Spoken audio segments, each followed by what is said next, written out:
ஷானுங்கிற ஒரு பையன் நம்ம ராக்கு அப்புறம் கூட இன்னும் 2 பேரை கூப்பிட்டுக்கிட்டு அவங்க தாத்தாவை தேடி ஒரு ஐலாண்டுக்கு போறான். அந்த ஐலாண்டு பார்க்கவே ரொம்ப அழகா இருக்குது. அங்க ஒரு யானை கத்திக்கிட்டே இவங்களை நோக்கி வருது. இவங்க எல்லாருமே சத்தத்தை கேட்டு பயந்துடுறாங்க.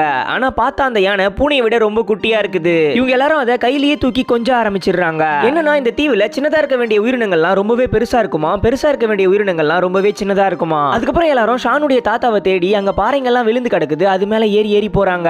அப்ப திடீர்னு ஒண்ணு மட்டும் விரிசல் விடுது. அதை பார்த்த நம்ம ராக்கு இதெல்லாம் பாறை கிடையாது, இதெல்லாம் முட்டைங்கன்னு சொல்றான். அப்படி திரும்பி பார்த்தா அங்க பக்கத்துல ஒரு பெரிய சைஸ் பல்லி படுத்துக்கிட்டு இருக்கு. அதை பார்த்து எல்லாருமே பயந்து ஓடுவாங்க. அப்ப சிகப்பு சட்டை போட்ட ஒருத்த மட்டும் ஒரு முட்டை உடைஞ்சி அதுக்குள்ளேயே விழுந்துருவான். அதுக்கப்புறம் எப்படியா அவன் அந்த முட்டைக்குள்ள இருந்து வெளியில வந்துடுறான். அப்புறம் எல்லாருமே தப்பிச்சு அங்க இருந்து ஓடலான்னு பாக்குறாங்க. ஆனா அந்த ராட்சத பல்லி அவங்கள சுத்தி வளைச்சிருது. இப்ப நம்ம ராக்கு ஒரு லைட்டர் எடுத்து அந்த பல்லி முன்னாடி காட்டுறான். ஆனா அந்த பல்லி அந்த லைட்டரையே அப்படியே கடிச்சு சாப்பிட்டுருது. அதுக்கப்புறம் அந்த பல்லி பயங்கர கோவமாயி இவங்க எல்லாரையுமே கடிக்க வருது. அப்ப டக்குன்னு சைடுல இருந்து நிறைய கட்டைங்க வந்து அந்த பல்லி மேலேயே மோதி அந்த பல்லி செத்து போயிடுது. யாரா இதை பண்ணதுன்னு பார்த்தா அது வேற யாரும் இல்ல, நம்ம ஷானுடைய